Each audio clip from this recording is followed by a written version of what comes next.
Insert a nylon terminal block cartridge into the BMP21 printer. Press Label Type. Use the up or down arrow to move to Patch Panel. Once on Patch Panel, press Enter. Use your right arrow key to move through 3 size options, which are the 2 preset sizes of 0.2 and 0.6 inches, and 1 custom size, which is indicated by a blinking cursor. To enter a custom spacing, type in your desired spacing. Now, arrow down to Serial.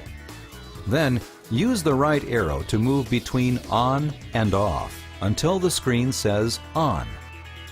Then, use the down arrow to move to Number of Ports. To change the number, either type in the desired number or use the right arrow until you reach the desired number. Then, use the down arrow to move to Rotation. Use the right arrow key to select between horizontal and vertical rotation.